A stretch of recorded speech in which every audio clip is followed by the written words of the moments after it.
We live and people study trying to call in on my phone. Check boss. What up, everybody?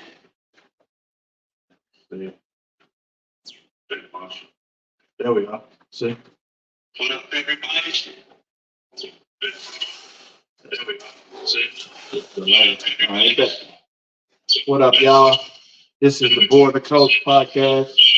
Sorry, your boy Beadz, aka BIPVs, and the one and only Obie. You might have to calm down a little bit. Sorry for the feedback. So we talking coaching today, man. It's the Born to Coach first episode. We appreciate everybody who's tuning in and going to tune in later. You're going to have replay value, be able to play this back, and go over the content. So, man, Obie, introduce yourself, what you do, how long you been coaching the whole nine. Man, I do a lot. My name is Obie Chan. I'm the creator of Born to Coach podcast. I've been coaching since 2010. I've been in basketball my whole life. Been here in Arizona the last 8 years coaching. CEO and founder of Orange Prep Academy. Let's go. Yeah, man. So myself, played a little bit of the high school ball at Thornton Township, played in junior high, Roosevelt. Yeah, Thornton Township out of Harvey, Illinois. That's Melvin Eli. Yeah. That's why Randall L. Yeah. Napoleon Harris. Hey, Paul. I'm gonna take you all the way back. Yes, sir. Man, the only thing about Thornton I don't like, man, they could never be Peoria Manual. Yeah, we had a lot of problems with Peoria. They was the class before me, of course. They laid a lot of the groundwork. Even if you go back, we had Ty Streets from founder of Mean Streets, EYBLT. Yeah. So yeah, we got a lot of history. Yeah, a lot of history. But yeah, my basketball journey, it was more for me in the streets. You know what I'm saying? I was more of a street baller than an organized ball player. I just didn't have the confidence and the support when I was on rec league teams or just playing school ball. My dad wasn't never there. You know what I'm saying? So I didn't get support from there. And mom was taking care of all the kids. So I wasn't having anyone show up at the game. So me pursuing a basketball career, I just didn't go all the way through, even though it was one of my first loves, music and basketball. You know what I'm saying? So is it safe to say my nephews got their talent from their mama then? Because they call I mean, I've been training them for a long time, since they was like 4 years old. Ever since they was born, I put a basketball in their hand just to give them a fair chance. Like, I didn't force it on them, but just put them in a position, if they wanted to play basketball, that they'd be ahead of the curve opposed to being behind the curve. You know what I'm saying? Yeah, and if y'all don't know, Beadz, third grader, is probably one of the best third graders in the state of Arizona. And his seventh grade son is one of the coldest hoopers in middle school. Probably Arizona's ever seen. Right now, he's wreaking havoc on the May hoop circuit. We look forward to getting him over to Orange Prep Academy soon. That's the plan. We're gonna carve something out for my young fella. Sure. That works. Yeah, for sure, man. We look forward. The May hoop circuit been dope. It's a lot of competition out there. So my son is seventh grader, but he's 12U. So he's supposed to be a sixth grader. Academically, he's just ahead of the curve.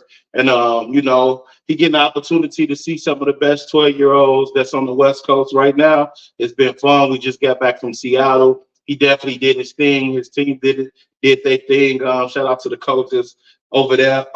As far as coaching with me, coach with the AZ Phenoms, the club team here in Arizona. I did a little. We created a few teams back home on the War Dogs back in Illinois. I also just volunteer help training. I'm more of a detail guy, like form shooting and things of that nature, footwork and stuff like that.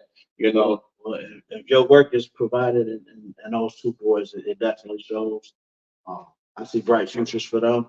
They love it. I brought the third grader on the podcast last week. Told y'all, line them up. Anybody got a third grader out there? I got my nephew. We rolling like that. Yeah, we rocking and rolling. Got a lot of basketball. Can talk a lot of basketball. So coaching, what's your history in the coach world? So everybody knows, if you don't know, basketball has kind of been my life as a player. Um, Played all over, everywhere. When I got done playing, I became a club promoter. When I got kind of worn out from that, I kind of realized that, as much money as I was making, I really wasn't happy. It really wasn't what I wanted to do. And so I was trying to find my niche, and I happened to go to my alma mater. I went up to Lane Tech because one of my best friends, Nick Legabo, is the head coach there. Mhm. And he's like, "Oh man, we need you to come help, man. It's hard getting kids in here. These kids don't listen. Who out the band?" I promise this. I've told this story a million times. It took one practice and one game, and I knew God has sent me to be a coach. That's why the name of my podcast is Born a Coach. I know that I was born a coach. From that day forward, um, coached at Lane that year. We ended up knocking off Uplift when they were number one in the state. Uh, Left Lane at the end of that year, became the first varsity head coach for Disney 2 Magnet School. Mm. Over there on Urban Park. Uh, Met a young lady somewhere in that time, fell in love. She was coming to Arizona to finish her doctorate. I decided to join her because I was ready to get out of Chicago. Uh, I actually came to Arizona and I took a girl's job. I interviewed over the phone in Chicago. They liked me. I came here, did an in-person interview. They loved me. They sent me to the director of athletics for Tucson Unified School District. As I was walking into his office, I met a gentleman walking out the door, another African American gentleman. We started talking, found out he was from Cincinnati. He found out I was from Chicago. He liked my vibe. That day, and I kid you not, that day he had just fired maybe 10 minutes before I walked in the building his head boys basketball coach. And in that 10-minute conversation, he told me, man, maybe we should talk to the gentleman, the athletic director at the time of the district. His name was Mr. House. He's like, we should talk to Mr. House about you taking this job. Mr. House thought about it. He said he needed to think about it for a day. He called me in 3 hours and offered me the head coaching boys job at Catalina Magnet. Went there my first year. I think we were like 6-19. The year before that, they won one game. We were like 6-19, but you can see the promise. We were really young. We were really exciting. The next year, I think we went 17-10 and finished second or third in our conference. The year after that, we went 19-9 or 19-10. Went to the state playoffs for the first time in 15 years. Moved to Arkansas. Started working at Elite Arkansas Training. Helped my boy Jay Harris over there.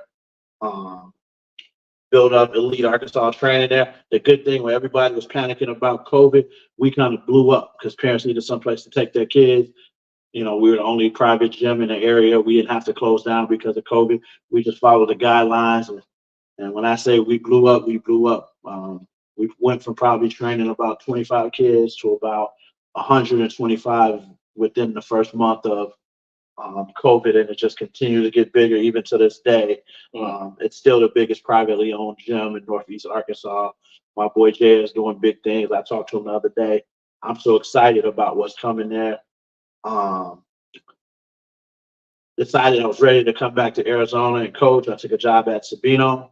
Won 2 regional titles there. Won 2 regional coach of the year awards there. Came to Phoenix and took a job at Desert Vista High School. Amongst their turmoil, me not knowing that they were going through turmoil, took the job. Was a 6A, big job. Everybody made a big deal out of it. It was definitely a change of pace for me. We'll get into the Desert Vista situation here in a minute. I'll let Beadz kind of ask me some questions about. Let's just say it didn't work out in my favor.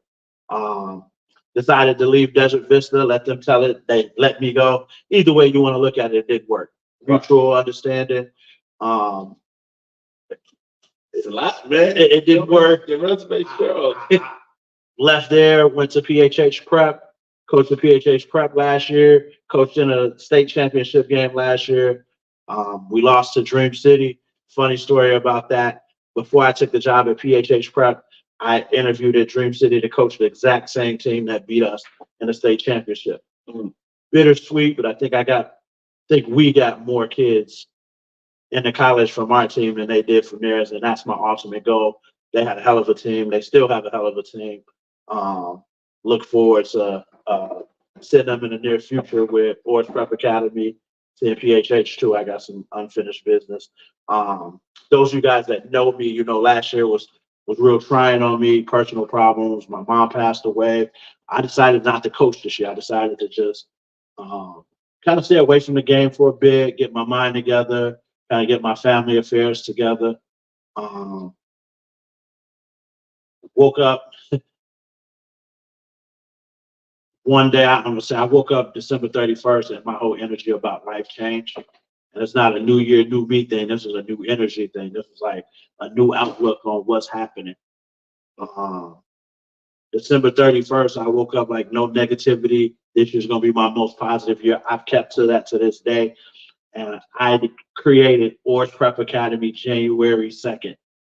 It is February 15th today.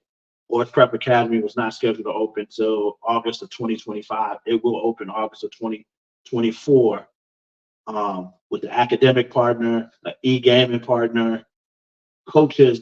When I tell y'all, my coaching staff and my directors and instructors are so advanced in that field and so, man, I can't even tell you how dope they are.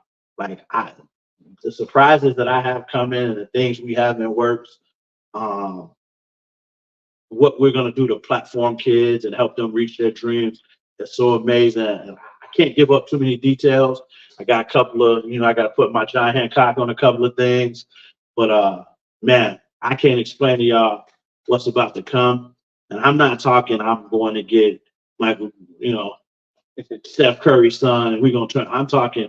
I'm going to put children on platforms to reach the highest aspect of their goals that they possibly can, whether it's music, basketball, fashion. We're not doing cheer anymore, but we are doing dance. When I tell y'all, the dance director that I want, probably gonna get. I don't want to speak too soon. I'm just put it this way. Usher seemed to know how dope she is. I'm just gonna leave it at that. The person that I got coming in to run an entrepreneurship and fashion part, this e-gaming program is about to change kids' lives. Not only are we given an opportunity to do what they love in gaming, they're able to take a 2-year course in coding that'll help them be certified to take jobs at IBM, Microsoft, Google, any techie job that you can think of in the future, while being paid $500. I'm going to say to 2,000, but it's really unlimited. 500 to whatever their brand creates for them amount of money per month. So not only are they getting paid, they're being educated, their core education, NCAA and AZ accredited, but they're allowed to make money as NIL deals, get sponsors, all that sorts of stuff. Also, their parents, for any kid that signed up in our e-gaming program, can also take that coding certification class. Beadz, like when little man sign up, you want to go into coding, bro? We're gonna get it's a 2-year class. It's like 1 hour per week for 2 months. I mean for 2 years, excuse me. Once you pass that, bro, you're gonna get your job making 80, so whatever your potential take. But I mean, if you know anything about tech, and it's the new industry, and I've heard this from the VP of Google himself, he can't hire enough people for the information that they want to get out. I think their plan is like to hire like 1 million people. I could be wrong on the numbers, but it's something like that by 2028. Crazy. So parents, when your kids get involved, you get involved with us, amongst other things. So that's my little rundown on coaching. The reason I created this Born to Coach, you guys, I'm gonna have high school coaching. I tried to get Coach Walt Bonner from Desert Vista. Yeah, I'm an asshole. That's my guy though. What they did this year, I support 100%. They came a few points short of winning regional. They upset Boulder Creek last night to move on. So people think I'm bitter, and I'm like, oh well, it didn't work out at Desert Vista. Had nothing to do with Coach Walt. Had nothing to do with the players. I'm gonna support those kids until the day I die because that's just who I am. I don't care if they play for me or not. I don't even when you come to my school. I don't care if you transfer out. If I can help, that's my job. But what Desert Vista did this year, I would have put money that they were going to win their regional. They came up a little short. They finished second, but they had the coach of the year. They got DJ Spencer was the first team all conference.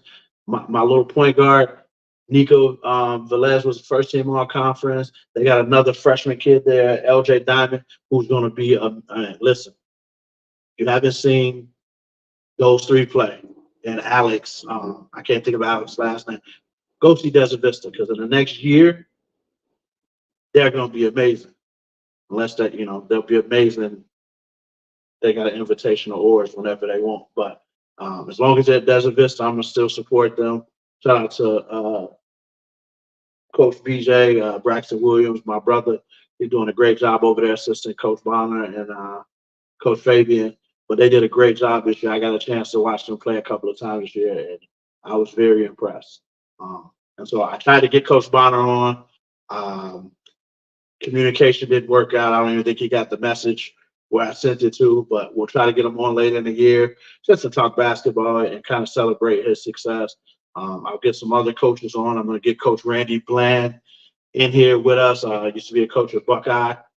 It's my guy. And you guys need some of his insight in this.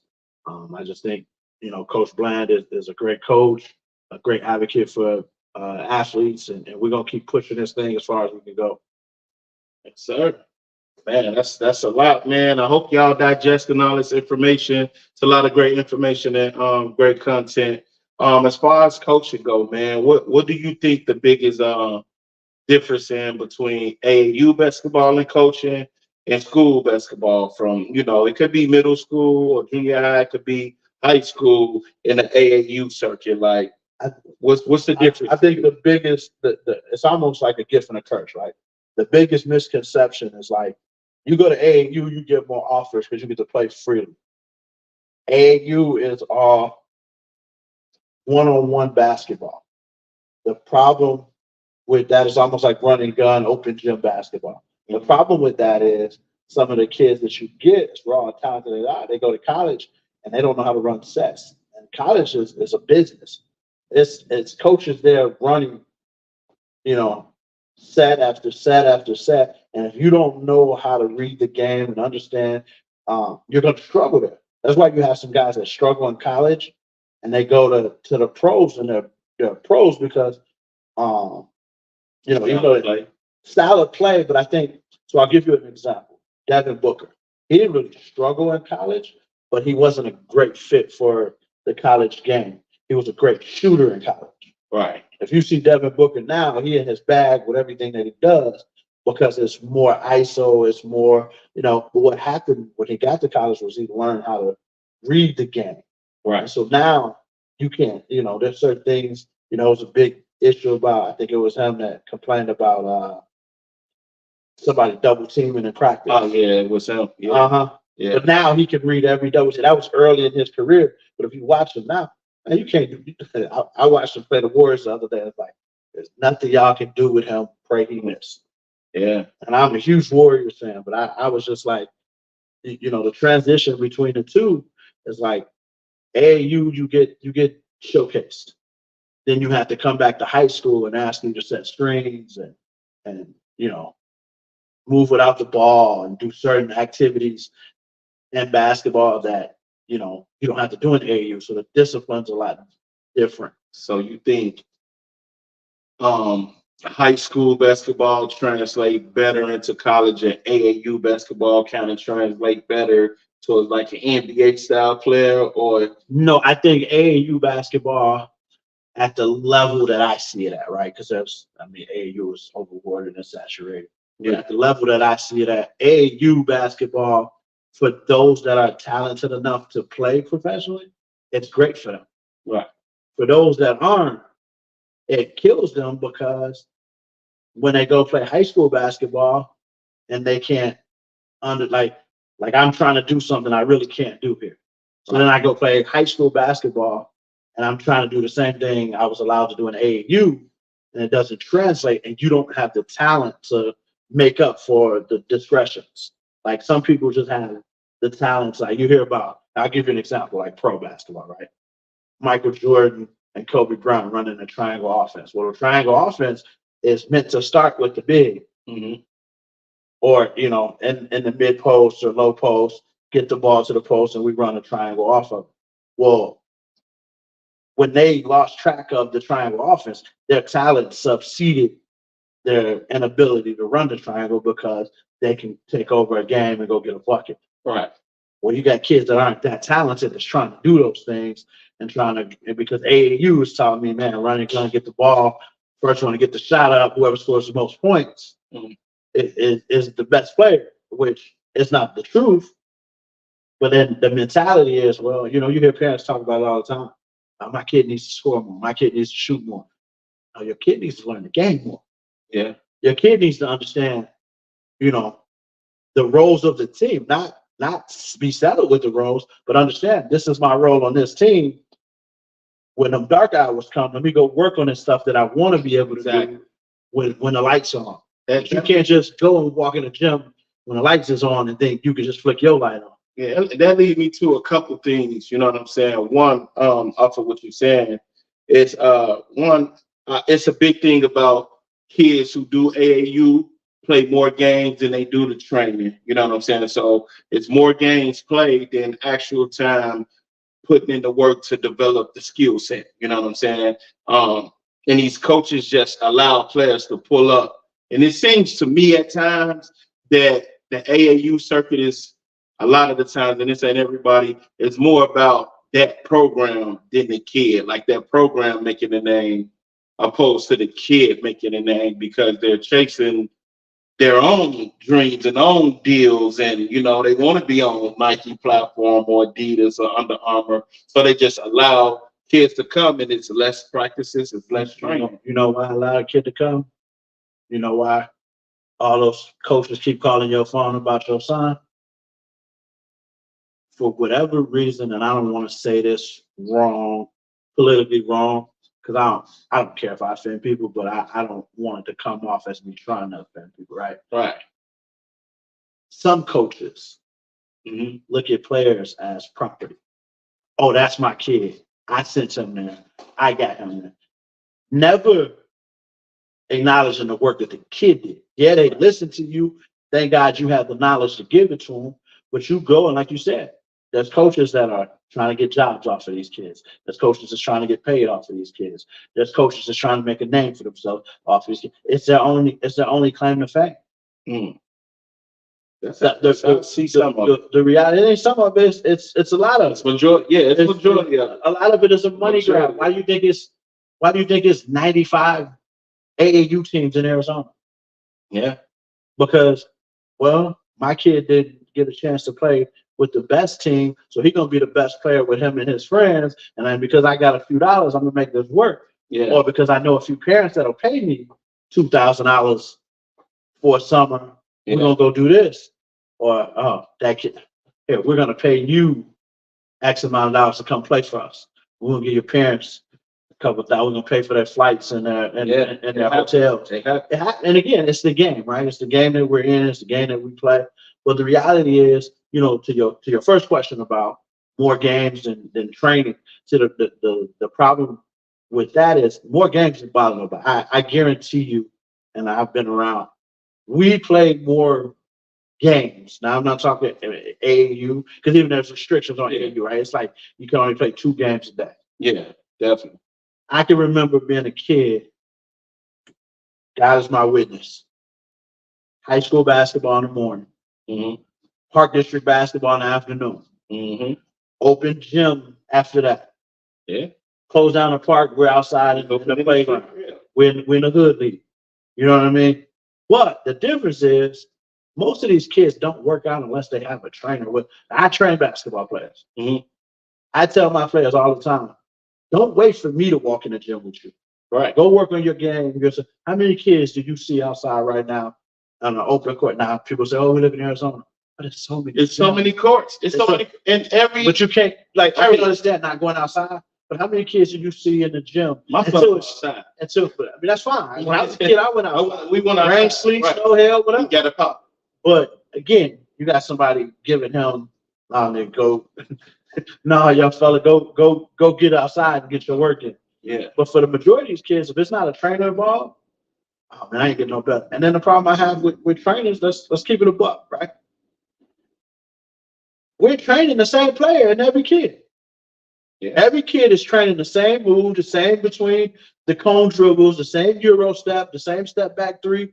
Like nobody's unique. The difference in basketball now and then is like people had unique skills. Yeah, there's a difference between he can shoot and he can't.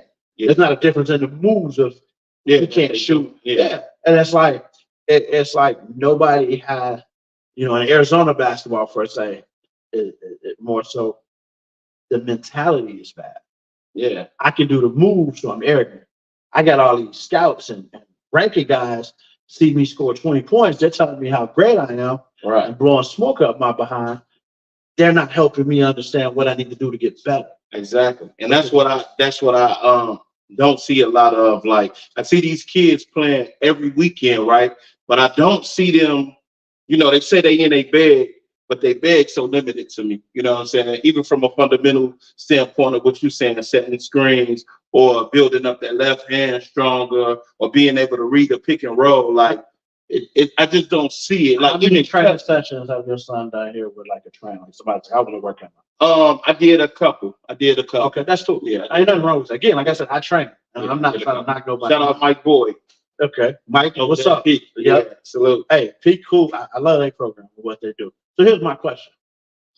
In that training session, how many passing drills did they work on? It's kind of like what you said. Most of it was dribbling through cone. So it's not. It wasn't even really cone drills, but it was a lot of dribble drills. In a lot of the sessions. You get your ups and downs where you might get your 2-on. I mean, 3-on-2, 2-on-1 type of situation, but not really focal point. Like, and I don't want to take away from Mike because when I want to, I want for specific. This wasn't about Mike. This is like this because I hear a lot of good things about Mike, and this ain't even a knock on trainers. Yeah, this is just what we're conditioned to see, right? Right. When you go to a training session, you see, it's like it's dribbling, Euro steps. Yeah. James Harden step away 3-pointers. It's all the fancy stuff, and then there's some guys, and I'm gonna say this: most of Peak's young teams are super fundamental.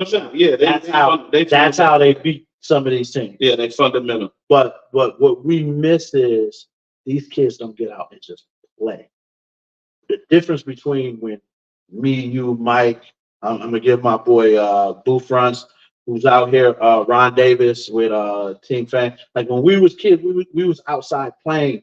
Yes, against each other, against older kids. These kids don't do it. Like open run is 2 games and I'm done. Man, we try to stay on the court for 9. We try to stay on the court for 9 hours, bro. As long as the gym open, I'm not losing. Because we running. I don't want to get too far ahead, but I love we do one with that because same thing on my mind. But when you mentioned, just to back it up a little bit, you were saying that a parent will start a team and they'll put their kid on the team with a bunch of their friends and they'll pay for it. You know what I'm saying? So their child can average 20 points or whatever. I personally believe the reason a lot of that happens is because of this new NIL thing. I think a lot of people is trying to chase money through their kids, bro. Not in Arizona, because you can't even get it here unless you're at a prep school, and it ain't. So I don't think it's the NIL. I think they're trying to chase the offers, right? And because how the transfer portal set up, because college coaches, again, this is a business, right? Correct. This is how, when I get to the college level, this is how I feed my family. Am I going to take a chance on an immature 17 or 18-year-old, or am I going to wait and try to go get this experience, 18, even if they're Division II experience? So we 19, 20, 21, 22. I've seen somebody been in college like 7 years. So we talking reclass in a sense? Like reclass kids? Like no, because even reclass kids, if they're in high school, unless they're dynamic, it's hard to get an offer. Mhm.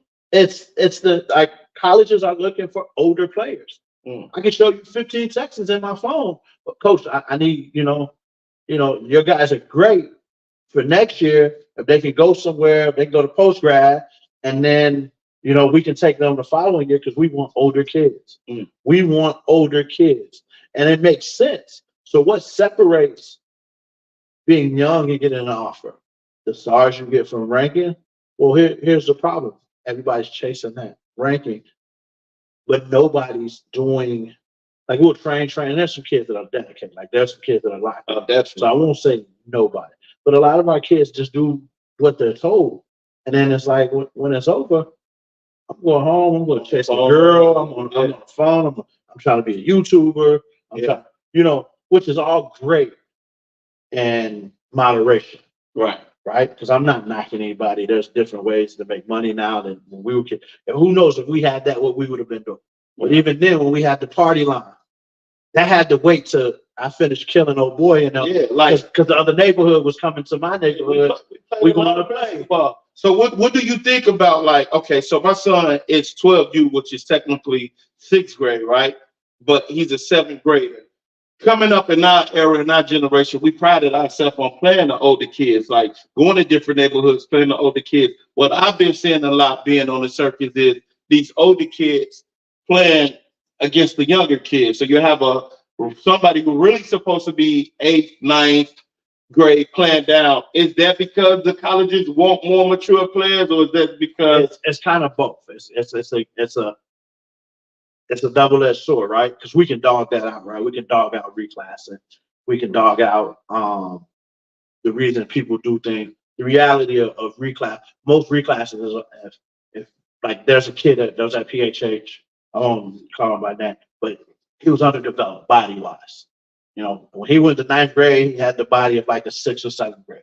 Mm-hmm. Him going to play 9th grade basketball, no chance. Come here, train, develop, hope your body grows. If it doesn't, now there's people that take advantage of it. Kid's already the best 7th grader in the state. Let me homeschool him during 8th grade so he can do 8th grade again and dominate when everybody wants. But it works because colleges don't care. That's what I'm hearing. But it works for who it works for. Right. It don't work for everybody. And the problem with everything that's good, right? Everything that's good that happens in this world is it gets watered down. It gets oversaturated. Too many people think about this. We both know each other from the nightlife industry, right? We both been in a long time. Yes. Rapping, oversaturated.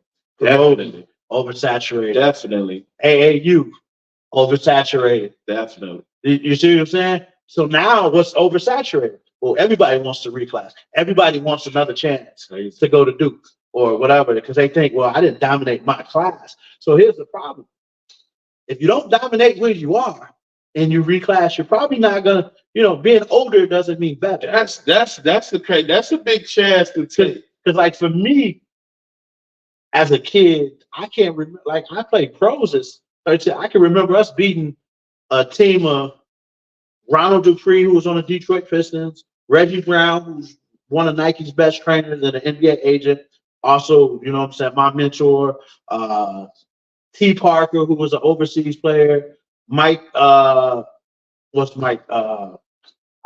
Big Mike. I can't think of Mike's last name right now. But like these are all pros and like college All-Americans. We beat them with 4 players at 16. Man. Like we wanted the smoke. Most of these guys, and it comes with what they approve of. Like I don't want to get into this debate, so I won't. But for the sake of what I'm saying is, like I love LeBron James as a human. Right. I think he's a spectacular basketball player. But he got a smoke detector. Like he ducks smoke. You know what I mean? Yeah, he's the best player, but he ducks. He ain't guarding Kawhi. He ain't going, the one game when he went against Paul George when Kobe was chasing him down. He didn't want that smoke.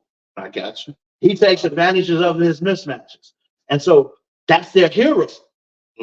Whereas I walk in a gym at 15 and I'm sitting here like me and you sitting here, Michael Jordan sitting right here and in between me and Reggie, and he like, I can't really play because none of these, I'm a curse to look, none of these motherfuckers want to foul me. None of them want to guard me. That same day, I'm sitting in the gym. Ron Artest broke his ribs because that's what he kept saying on the court. Y'all scared to touch me. Right. Right. You know, and so the reality of it is that's what I like. I want everything. Oh, this is the best player. They used to tell me when I was a kid, Northsiders can hoop. Take me to Hayes Park. Take me to Ogden Park. Take me to Hayes Beach Park. I haven't been to both. The one on the west of Chicago and the beach. Right. Take me to Foster Beach. I want to go. You know, I want to go wherever it is they say we can't play at, so I can prove we can play. These kids want to team up with each other. Yeah, definitely. They want to be, but it's the LeBron effect, and it's not. Again, I'm not trying to knock because I love LeBron. I don't want nobody to jump like I'm bashing them, but it's one of them things. It's a hip hop. It's one of them effects where it's like, come on, bro, this competition. Like I want to go. Give you a shout out to my man Dinos and Pangos. I coached the Pangos team when I first moved to Phoenix last year, and certain players wanted to play with certain players because they didn't want to play against each other. And them playing against each other. And, you know, we grew up in I'm playing Lil Will, Luke the Head, D Brown, like every day. We grew up in I just watched a film of Westerhouse with Jamal Brown playing against Will Bynum. You know, Will Bynum and Lil Dave and them going at it, or what is it, Sean Dockery, Will Bynum going at it. Pat Bev and D Rose going at it. Yes, like sir. I come from a city where like that's the classic battles. Yeah, man. You know what Jimmy Sanders can say? All 5'6" of Jimmy Sanders that went to Westinghouse. Shout out to Jimmy. You know what he can say? I beat Kevin Garnett and Ronnie Fields. I beat Kevin Garnett and Ronnie Fields in high school. 5'7". He was a dog. He had like 30 points that game. He ain't gonna say, "Oh shit, Kevin Garnett going to Farragut." So he go over there and go to Farragut. Right, man. You know what I'm saying? It was different, man. Like you had goals. Even coming into high school, if you was one of the ones, bro, you look to come in as a freshman and be looked at by that varsity coach or on that varsity team. It's different now, bro. It's like, but you know the difference here too is like it's weird because there's a JV and you can play if you play JV as a junior, you know. Listen, take up journalism. I hate to be that guy, but if you're a junior and you're playing JV, there's other ways to get basketball. Yeah. But somebody's telling you something, and I'm not telling you give up on your dreams. I'm just saying look to pivot other because, you know, as a freshman coming in looking for varsity ain't always what it seems, what it may be. Yeah, I agree, man. So if it's your junior year, you stuck on the junior varsity team, that's crazy. You should be varsity. You know what I'm saying? Especially with these guys, like the skill set that these kids got now, as far as like natural gifted talent. You know what I'm saying? It's off the chart. They jump on higher. You know, they creative with the best of all. That skill set, the athletic, the physical attribute. Yeah, because I can tell you this. Because the skill set ain't they can't play basketball better because they don't have to. It's like the attention span. It's not their fault. It's just the way of the times, right? Yeah. We concentrate. When somebody told me I could use my left hand, I spent hours and days and weeks working. I remember standing in front of the rim trying to make layups. Yeah. These days, these kids don't. And again, it's about the parents, right? These writers and rankers, they want to kind of cater to parents more so than, you know, well, say something bad, then they're not gonna let me write about them instead, you know. Whereas like Taylor Bell didn't care. He'd tell she can't go left, you know. Right? What's her name? Lacey Banks. Like I remember Lacey Banks said, "Man, if you don't work on that left hand, bro, you ain't gonna go far." Yeah, no, that's the truth. Yeah. That is the truth. Like P. Myers should come in the gym. Boy, you nice. You nice, but you don't want no problem with my son because you don't use both your hands. And man, you ain't got to tell me no more. Now I'm going to work on it every day. Building it up. And that's the thing. Like when it comes like you say, like so you would say like the kids get to play. Hey, you got a rule where it says you play 2 games on a Saturday, 2 games on a Sunday, right? But this is the problem with it. That's for that one particular team because I see kids play 2 games with this team on that Saturday, then they play 2 games with They're that talking team on that maybe Saturday. like 6th grade and under. Like the high school kids they don't have that in them. They don't want to play 4, 5, and 6 games. See, I haven't coached at like the younger The kids, middle school, but the high school kids to me get lazy. They play 2. They be like, we went to Chicago and we played 3 games, and at the 3rd game, they're like, "Dang, coach, we got another game." And then we got our butts ran out the gym and pounded. Like they're like, oh, and I had kids that I love, like they like amazing kids. And how kids are. Like I talk about Chicago, I'm of it. I don't have to, act tough because I'm from Chicago, but I wear it on my chest. Exactly. And spoke about it yesterday. And people take that. And so when my players hear me say, look, we want to go there, man. Oh, coach, we go kill them. Ooh. So I take it. I did it multiple times. Mm-hmm. This last summer from AZ to Chicago. We went this summer, and it was fun. Like we had a great time. We won 1 game in overtime. I think we lost 1, and then it was the 3rd game, and we got smacked. Tap out. It was too physical. We didn't condition our body well. We weren't prepared, but we weren't prepared for somebody. And again, people say Chicago basketball is down. No, the accountability is down. Like even with rapping, right? So you rap with Twister, Do or Die. I didn't see with Crucial. Like I didn't see all of them with you and give you your props. Mm-hmm. So when you was rapping and you was coming, right, and y'all was all in that little thing, how many times did they hold you accountable? Hey, bro, get to work. Man, I was held accountable even before I got to meet the legends of the from Chicago. Just being in the streets. Your homeboy tell you, man. That's what I was getting to. You know what I'm saying? These kids, they rather be they friend. Me and my friends, I'm sure some of them on here, I can tell you this.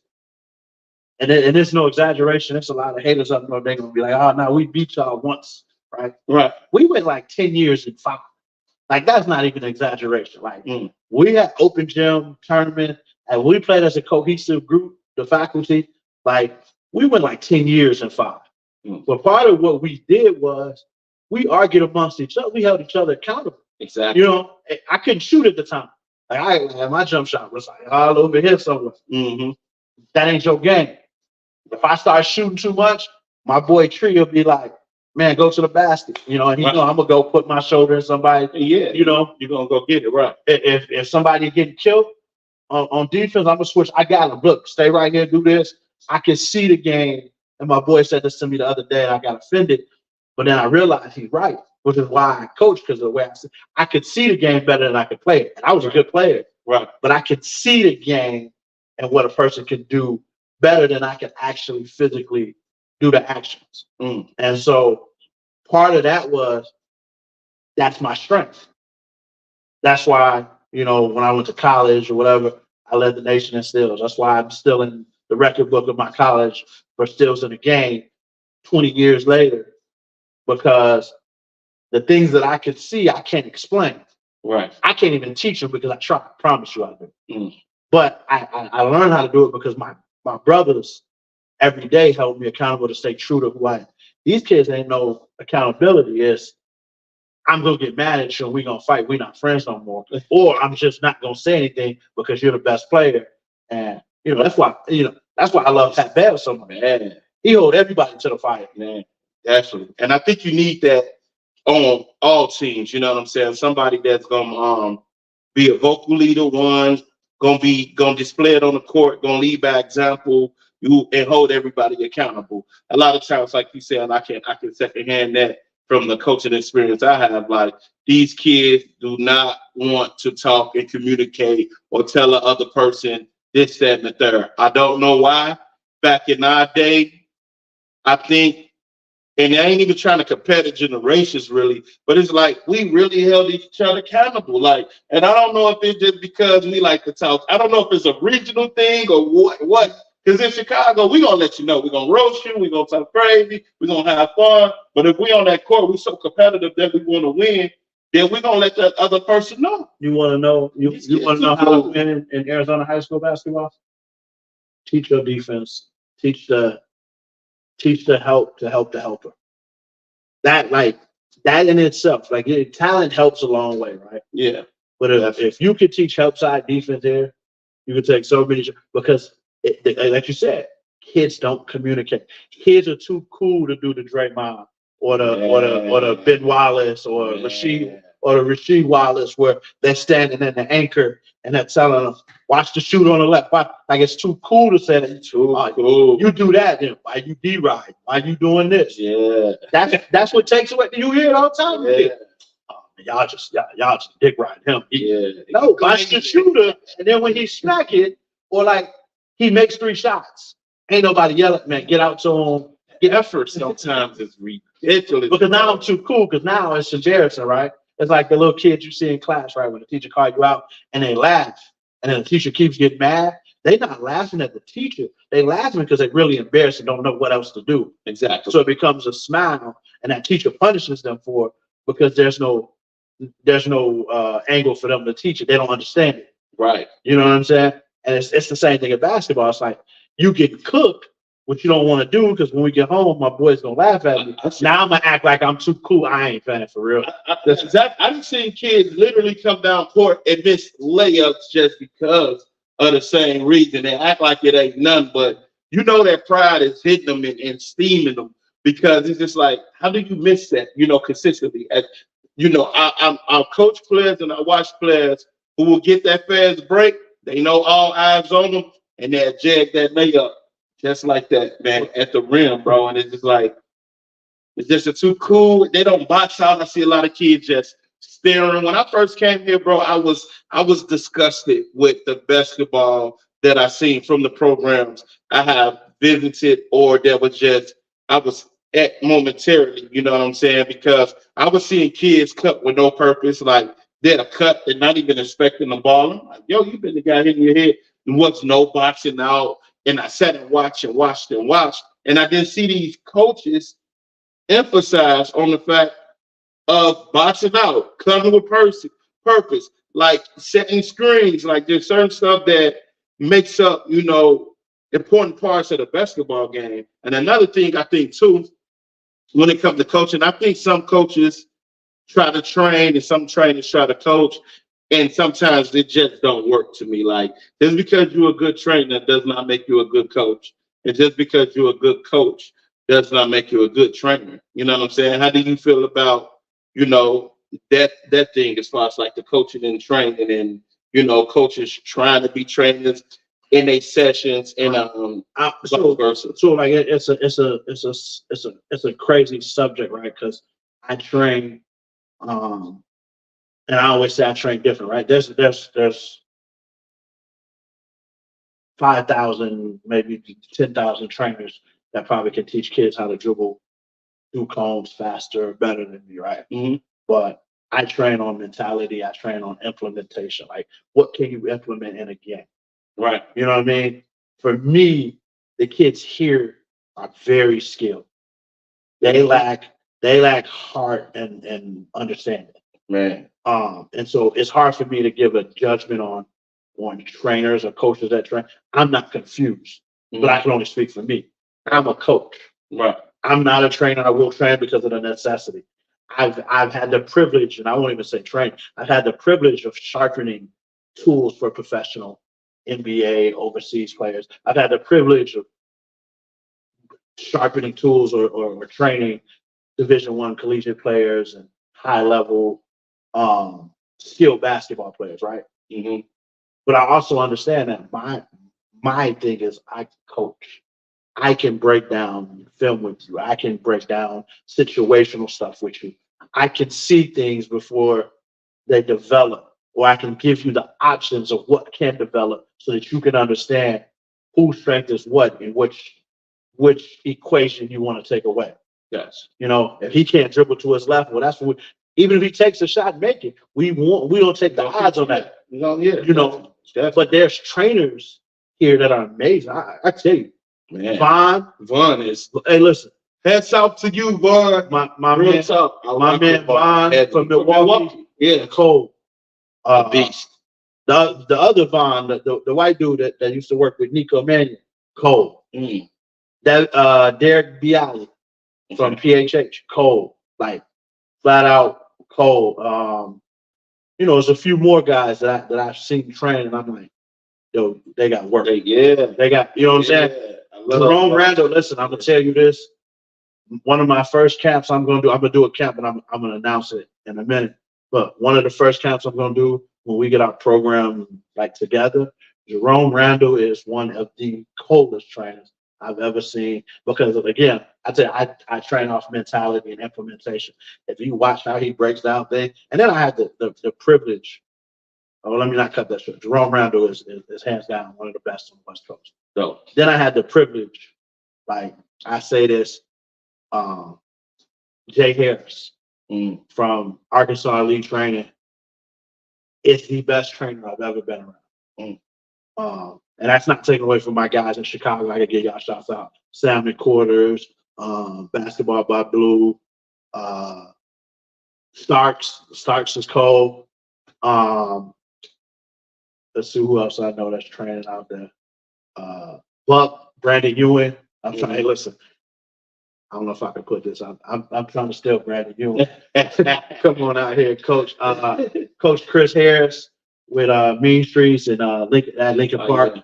Cold. Like that. There's trainers that I know, and then I had the privilege of being around one of the best player development people in the NBA, which is Reggie Brown, and watch him break down players and watch weaknesses and strengths and what we're looking. So for me, I've been blessed to be around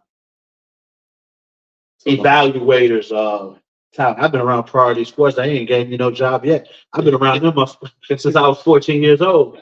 I would have got a degree in sports management because the nigga Reggie got one. I'm like, oh, when I get done, I'm gonna go be an agent. Wasn't in the cards for me. I was meant to coach. Right. People were like, why you ain't? I got the network. I just, coaching was my calling. It's just, and I had to find my purpose. And here I am, like, again, 34 days, bro. Created a school, got a deal to fund it, got a deal to extend it. Yeah. Well, while we're talking about it, let's shout out our sponsors. My boy E-Trade, Flooring Clothing Line. We got a sponsorship coming soon. Our NIL sponsors from SoSci. Beadz TV. We got to get. I know Beadz a little humble, but we got to give a shout. He's the producer of our shows. He's going to be the producer of my Deadbeat podcast. He's a producer of the Innovator show that he's about to do. Yes, sir. We got a big Chicago Shower Zone. So he tried to put the run that mindset Shower Zone. And that's them showing that picture. And I'm like, okay, we on the same page. We might as well, Lee. April 27th, the Shower Zone Spring Break Invasion going down right here downtown Phoenix, Arizona. Rooftop vibes, rooftop pool party, rooftop showcase, and lots of day drinking and partying. But we definitely got to shout out our sponsors, man, who's supporting and helping this platform. And we got a few more that's coming. Shout out to Equal E-Game Esports. Our partnership is beautiful. I can't wait to unveil that for you guys because it's the same thing with this coaching stuff. It's gonna go so viral how we're gonna platform kids and put them in position to be successful. Shout out to Miss Beadz for allowing us the space. The space. The coach in the kitchen, we cooking up. And I mean, there's so much we could talk about. I mean, we can go on and on because it's so many. I got some meetings to get to. But so much to touch on this basketball. But as this show continue to grow, make sure y'all share this. Tell people to tune in every Thursday. We coming with the subscribe to Beadz TV. Yeah, we're gonna have special guests. So we don't want to just let it all out. We wanted to have a strong introductory of talking this basketball thing. But we got a lot of coaches that's coming through, man. Even players, yeah. We're gonna get some guy. I gotta get my guy. I've been on his podcast. I'm actually going back soon. My guys, Tim Young, lunch with Coach P just tapped in. What up, Coach P? AZ Phenoms, you know, we got to get you on here, you know, being a program director and a coach. And I have a daughter who's playing basketball at Oregon, and your boy live playing, getting ready for 8th grade high school in a minute, you know. So shout out to all the programs that's out here too. Yeah, I'm excited about what's coming. Get out here for this AAU season. I'm gonna be everywhere. I'm going to LA next week just to finish some deals, and then when I come back, the travel crazy. San Antonio, Chicago. I think I'm going to Baltimore. Like, I'm taking y'all with me too. Like, I might get on my Draymond Green and podcast from the hotel room. Let y'all know how my day went. Let you know who I seen. I kind of want to evaluate players, but like my fear is that I offend people because I tell the truth. And my goal is never to offend players. It's like, I'm gonna tell you, young fellas, what you need to do to get better. Exactly. And you got to be able to take criticism. Like, that's part of the game. If you want to get better, you got to be able to take constructive criticism. You know, when a person takes time out to tell you something that you may need to work on, and it's not coming from a place of hate, everything is not hate. You know what I'm saying? The truth telling y'all hate. Yeah, we telling y'all because we care. We want to see you get better as a player. You know, some of us, for me, I'm gonna speak for me. I know what I didn't do to get me to go to whatever my next level was. So I can speak from that perspective. I can't speak from Obie's perspective to where he went to a higher height than me in basketball. I can tell you why I didn't go to certain places. You know what I'm saying? I tell you what limited me too. To this day, I know. Speaking from, I'm gonna tell y'all now. I wanted to chase little girls around instead of hit the weight room, and then I naturally got bigger. And now the Lord's making me pregnant and getting me fat, but I'm gonna hit the gym. And my situation was I just didn't have no support coming in. My dad wasn't coming in, wasn't in my life.